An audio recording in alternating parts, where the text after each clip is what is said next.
Welcome to The Edit from the Interline, the show where we run quickfire analysis on our pick of the most important fashion and beauty technology stories from the last 7 days. I'm Grace, the social editor, and I'm joined by Ben, the editor-in-chief, and together we have less than 25 minutes to give you our analysis on the stories that we think matter the most. Good morning, Grace. Great to see you. Amazing. So should I already get into the questions? Let's go for it. In the spirit of the whole thing, I think we need to. The one thing I can flag up is I said we'd have theme music this week. We don't have theme music this week. We're still working on the selection. Much harder than you think. When you listen to as many podcasts as we do and you record as many as we do, you kind of think to yourself, "I'd be fairly straightforward. All jingles sound the same." There is a cart with licenses for about 15 different songs in it, and we're slowly paring down and figuring out which one is the one that we're going to take forward. But aside from that, knowing that we don't have theme music and we will have in the very near future, format is set, so let's run. Modelling Australia, the UK government has just issued a ban on social media for under 16s, and it's going to be enforced next year. Obviously, it is still really early to know the true impact of how this will look in reality.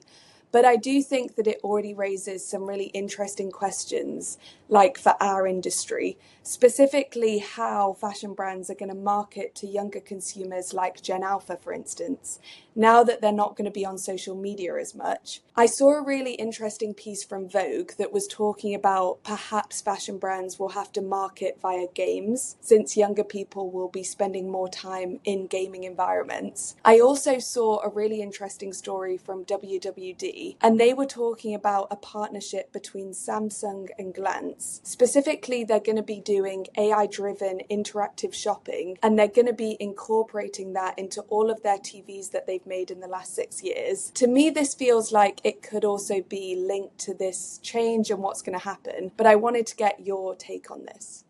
Yeah, so as a bit of background prep for this, I had to brush up on my definition of what constitutes Gen Alpha. In my case, it's my kids, essentially. So all of my kids were born in the 2010s and onwards. So that puts them in this prime sort of teenagery, sub-teenagery sort of category. And it's a pretty big category for fashion brands. It is a demographic that companies want to market to. Now, a lot of attention-based marketing is very focused on social media because social media is the channel that's done the most effective job of capitalizing on the attention economy. If you listen to any of the executives from those accounts, from Instagram and TikTok, and to a lesser extent, YouTube, Netflix, those kinds of things, they will tell you that their biggest competition is sleep. Not just for this Gen Alpha demographic, but for everybody, because there is only so much attention to go round.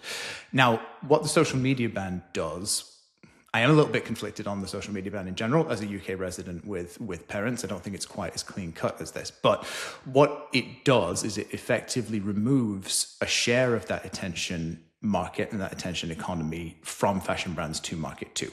So if you are targeting those kinds of folks, you all of a sudden are competing for a smaller pie, if you like. You're competing for your slice of a smaller pie. Now, people who are not watching TikTok and who are not scrolling Instagram and who are not scrolling through YouTube and so on, where are they going to go? Now, the parent in me would love to say they're going to read more, they're going to go outside and ride BMX bikes or whatever I did when I was younger. The reality is that attention is going to move to whatever other screens and surfaces are available to them. Now, those screens and surfaces are going to constitute gaming to some extent. I know fashion brands have done marketing activations and other opportunities through Roblox and Fortnite and things in the past. Those have always been second fiddle to what they do through TikTok and Instagram and so on, because the share of the attention was slightly lower. I think we'll start to see that rebalance. I think that Vogue article is correct in that regard. The other big thing, though, is young people are not going to go from doom scrolling instantly to reading books and going outside. It's a very naive, idealistic way of looking at it. They're going to watch more TV. And if you look elsewhere in the news this week, Instagram in particular are making a bigger play for the television. So they're starting to introduce more in the way of like their own scripted shows. They're starting to put more tools in the hands of creators to create content that is not bound to a square or a vertical rectangle, but is more designed to be formatted for 16:9 or 16:10 displays. So this is absolutely the way that things are going, I think. And there is only so much attention to go around. When that attention moves away from the surfaces that it's currently on, it's going to go to more screens, unfortunately. And that does create an opportunity for brands.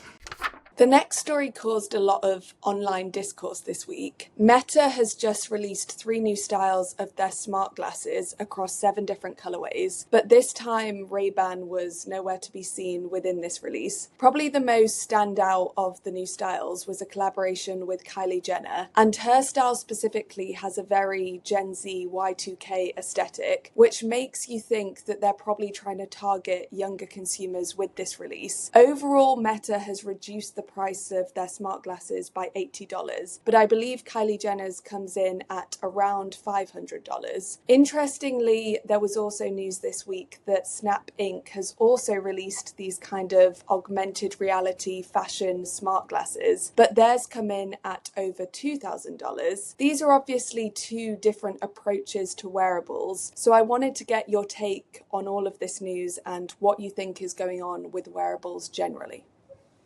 Yeah, it is very interesting. So I would argue that the partnership between Meta and EssilorLuxottica, the company behind Ray-Ban and a lot of the other eyewear brands that you know and recognize, was as much about manufacturing expertise as it was about and manufacturing kind of clout as it was about branding. So EssilorLuxottica, they sure know how to make a pair of glasses, and they sure know how to do it at a price point, and they sure have an effective monopoly on acetate supply and other things. So I think that was as much of a pragmatic sort of production-driven relationship as it was a branding one. Now, I don't necessarily think that the people who are buying the Meta glasses particularly care about brand. That maybe time will tell me, maybe time will prove me wrong. The reason I'm saying that is most people seem to buy those Meta Ray-Bans because they are the simplest way to get a camera on your face and to get a decent pair of not earbuds, but listening experiences. That seems to be what people buy those things for.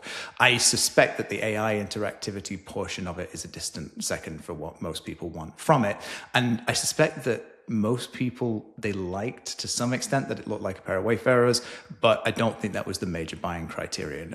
So I don't expect them to see a big fall off by dropping the branding side of things here. And I suspect that they will continue to benefit from the manufacturing nous that they've built up. Meta are also mutual investors in EssilorLuxottica, so it's not as though it's like a complete severing of ways, but it is a bit of a testament to what do people actually want from glasses. What do people actually want from intelligent glasses? And I would argue that it's functionality more than anything else. It's the camera and it's the earphones. And if you can get those for a compelling price point, wonderful. I don't see anybody particularly caring about the Kylie Jenner ones, to be honest with you. I mean, I'm not Gen Z. I'm an older millennial or what have you. Certainly not my demographic. Let's see how that plays out. Let's see whether the bare bones functionality trumps the celebrity partnership side of things. Now, the Snap specs are a different prospect. So Evan Spiegel, who's the CEO of Snap, is married to a supermodel. I forget which. You're better with your celebrity gossip than I am. But they launched those with a bunch of fashion models, advertising them and so on. They are horrible to look at. I don't think there's a world where anybody could conceivably say those are fashion items. Now, could they successfully do an AirPods, do a dynamic island notch sort of thing where it becomes cool because they look bad? Maybe, that's certainly that. But the interesting part about the Snap specs is they are insanely expensive because they're probably the first successful iteration of somebody really doing augmented reality. So they have a display in them, which is one thing that the Meta glasses don't have, although there is a Meta Ray-Ban display version, which is a lot more expensive. They're the first true augmented reality in the sense that you are overlaying digital information on the real world. Now, I suspect Snap has its own branding problem with a lot of that side of things. I can't see that many people gravitating towards that.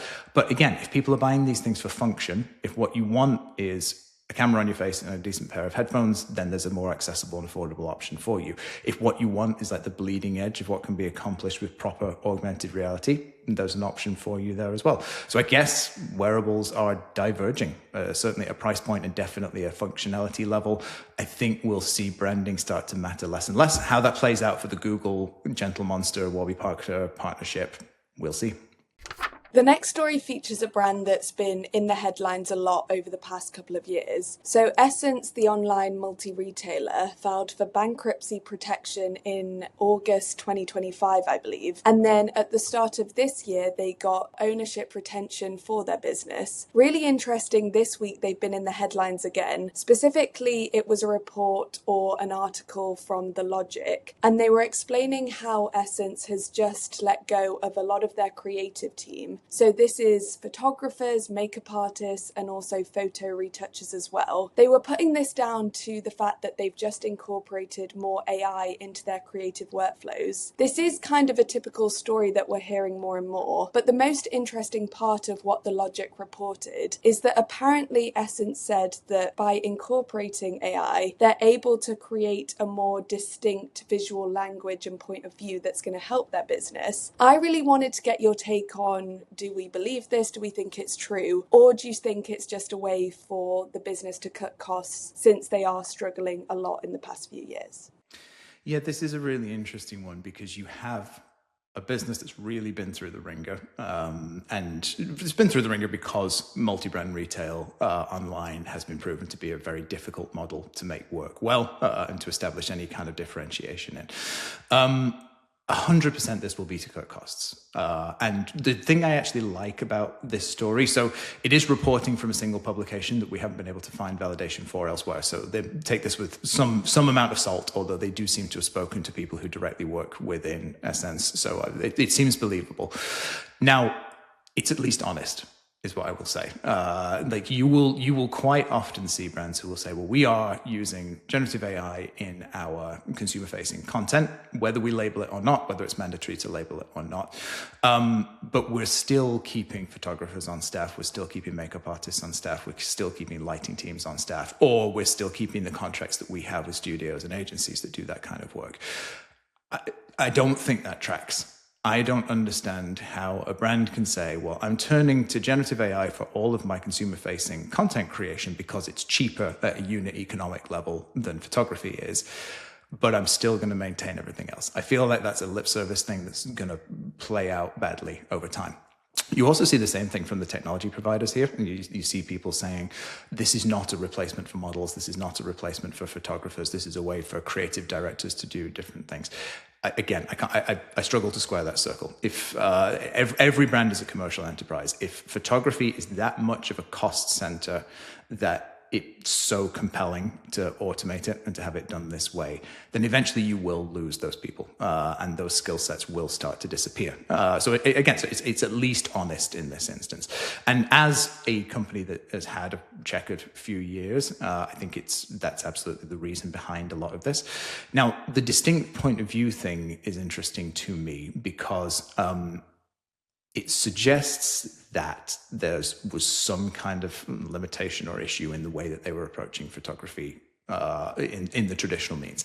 I think if you couldn't establish a clean and consistent and unique and differentiated point of view using the traditional tools, I don't see how using AI, which just replicates the traditional tools and gives you ersatz versions of it, I don't see how that gets you a distinct point of view. Except if what you want is to consolidate and centralize creative decision-making power in the hands of a small number of people rather than distributing it across a massive pool of people. I could see that companies like this and others might have had a too many cooks situation where you are trying to produce a clear and distinct visual identity. You're trying to do it with people who worked with you or alongside you for a long time. Everybody has their own opinions. Everybody's getting pulled in different directions. If compared to that and contrasted with that, if you want to just give a marketing director or a creative director full reign to go and generate all of this stuff, you will get a more consistent and individualized point of view. I would argue that you still need all of the traditional photography skills and expertise and input and all of that stuff that you would get otherwise. But it's an interesting one, this, because it is so honest about an area that I feel like a lot of people are dishonest about. Next is a super interesting story about REI, which is a multi-brand sports and outdoor retailer. They basically got a lot of hate this week online after their customers noticed that they'd used AI-generated imagery for one of their ad campaigns on social media. Specifically, the image that sparked all of this hate promoted a bike brand called Van Rissel, and it showcased a woman standing outside with a bike, but the bike itself had two handlebars on either side, so obviously an AI-generated image. Consumers were particularly annoyed because they thought it went against the brand's sustainability ethos. But really interestingly, when the brand was confronted, they said, and they kind of put the blame back on Meta, saying that they were automatically enrolled into Meta's personalized AI program, and this is what caused the inaccurate image. I wanted to get your take on, again, do we believe this? Do we think it's true? It seems a bit confusing how this could happen. Surely a brand would have control or visibility on this. Okay, so I do believe it. And the reason I believe it is REI have very, very strict credentials very good credentials and very, very strict criteria for the brands that they will stock. People are mad at them because they feel like it breaks a promise, it breaks a retail promise. Now, I've seen REI's intake documents and things before, and they are rigorous. So this is a company that actually does care about the products that it stocks. So from that point of view, I believe it. From the other point of view, people who criticize this kind of thing, you should ask yourself, do you think a brand cares that little about their external communication that they would let an image pass scrutiny where a bike had two sets of handlebars? That suggests that every company is incredibly lazy about what they market. Now, I'm sure some are, without question, I'm sure that's there. I don't believe that REI is that company. I believe that it's the kind of company that controls its narrative the same way that it controls its assortment and controls the products that it stocks. I think in general, people need to kind of give brands a little credit in these areas and recognize that if they've prided themselves on what they stock and how they communicate in the past, I don't think that's suddenly going to change with the advent of AI. So if you do believe it, what do you believe happened? Now, this is an ad that ran on Meta's ad network, which is done with it's like a ring-fenced version of the usual kind of demand platform, programmatic ad buy sort of stuff. But it also seems to have been an output of Meta's programmatic ad creation AI, which is, so their vision is that they offer you the whole stack, essentially. So they will say, tell us what your products are, tell us what you're selling. We will not only pair you with people who have interest and intent and who fit the demographic for this, but we'll generate the ads for you as well. They just give us one image and we'll generate 50 different variations that are aligned with people's geographies, people's backgrounds, people's ethnicities, people's preferences, and so on. So you get to something approaching personalized advertising. Now, what REI are saying, and what we've also heard from other brands before, smaller brands in particular, is that this is an opt-out. So if you're part of Meta's advertising, programmatic advertising in the traditional sense, you get automatically opted into their programmatic content creation pipeline, which again I can believe. Like if you look at the type of company Meta is, and if you look at what their stated objective is with their whole ad tech stack, it is to say, we'll do the whole thing for you. And I can certainly believe that it's being done on an opt-out basis. Now, this is further evidence that people really don't like to see generative AI in their advertising, but it also really muddies the waters there, because yes, of course, you're going to be mad about a bike with two handlebars or somebody with 6 fingers or what have you, or somebody with an extra leg. That's not the state of the art for AI. The state of the art for AI is the stuff you don't notice. You and I have talked about this before. It's the PDP images and videos and things that you assume are real and that are not currently labeled. If you're mad about AI, fine, and I understand a lot of it. Direct your anger at the places where it's actually being practiced to its frontier level, rather than getting so hung up on these kinds of stories. They make good headlines, but they're much more complicated and nuanced than we talked about, and they also misrepresent what AI in advertising should and does actually look like. So, if you're watching this week's edit on YouTube, or if you're in the UK or Europe generally, you'll know that we're experiencing a massive heat wave. In fact, this is actually the second record breaking heat wave of 2026, and many are saying that 35, 40 degree plus summers are going to become more common. Just being in London this week and seeing how people are adapting to the heat in terms of what they wear and what they're doing, it really got me thinking about how do you think this kind of climate change is going to impact fashion as we move forward. Yeah, so for anyone who's not watching this on YouTube, I look very rumpled. I'm wearing a linen shirt. I've had to close my window because somebody outside has decided to mow the lawn. It's about 30 degrees in this room. 30 degrees Celsius, I should say. For American audiences, we're talking in the like 90s, thereabouts, 90s. It's been 100 in London. That kind of heat is already changing the way that brands think about their assortments and their collections, right? So it's already changing the materials that people use. It's changing the cuts and things that people put together. It's changing the emphasis on breathability, on relaxed fit, and so on. It's also within like the traditional realm of things. It's also exposing the limits for companies that want to be more agile and more responsive to this kinds of things versus the ones that are. So if you are set up to produce hundreds or thousands of new styles a week, and you can do it on a turnkey reactive basis, you can react to these kinds of things. You can get these kinds of things in stock within a meaningful time frame. You can shuffle inventory across channels and so on.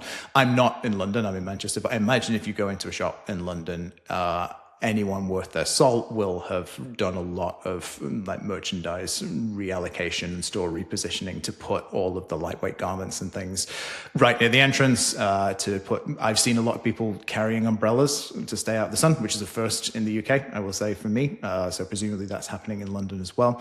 So it's manifesting itself in the traditional like product design, development, assortment building side of things. The other stuff I think that the other places we're gonna see this manifest are more in the like heat tech sort of areas. So everyone out on the street is carrying fans, little handheld battery powered fans. The more forward planning prescient amongst us and the richer amongst us have kind of like neck mounted fans, or you've seen like Shark Ninja, who make like a chill pill, which is like a handheld fan, but it also has like a cool plate that you're designed to put around your body. All of that stuff is like independent technology right now. You and I talked last week about the beauty and the cosmetics industry being able to sell devices, and how fashion doesn't have the opportunity to sell devices quite as much. It does now. Like fashion has the opportunity to forge partnerships and build its own branded versions of these kinds of independent standalone devices.